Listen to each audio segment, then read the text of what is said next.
Hello বন্ধুরা, welcome back to my channel. তোমরা কেমন আছো? আই হোপ তোমরা খুব ভালো আছো। তোমাদের আশীর্বাদে আমিও খুব ভালো আছি।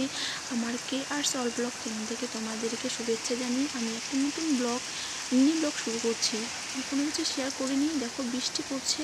এই চৈত্র মাসে হয়তো 8 তারিখ কি 9 তারিখ এরকম হবে। আর 2 দিন ধরে ভারী বৃষ্টিপাত পড়ছে। আর এই সময় এখন বাজে কিন্তু যখন আমি ভিডিও করছি তখন কয়টা বাজে, 3:30 কি 4টা এরকম বাজে। তো দেখো এখন তো স্কুলে ছুটি হওয়ার টাইম। দেখো ছাত্রগুলো ঠিক প্রচণ্ডভাবে ভিজে মরিয়ে চলে আসতেছে।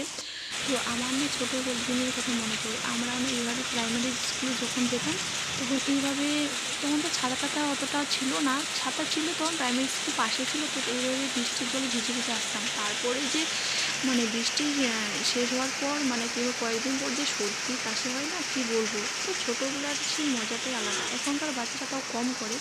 তো আমাদের সেই বৃষ্টি পড়লে আমার সেই চান করার কথা মনে পড়ে। তো ঠিক আছে বন্ধুরা, দেখো আর বৃষ্টি পড়ছে আর হাওয়া দিচ্ছে। আর হাওয়াতে দেখো কত পাতা পড়ে যাচ্ছে। আর এই চৈত্র মাসে তো প্রচণ্ড হাওয়া দিচ্ছে, এই ফাল্গুন মাস থেকে দিচ্ছে অবশ্য। তো দেখো গাছের পাতা সব পড়ে একাকার হয়ে গেছে, পাতা নেই। তো দেখো বৃষ্টির দিন তোমাদের সাথে একটু শেয়ার করছি। আমার বৃষ্টি আসলে একটু একটু কখন মনটা খারাপ থাকে, আবার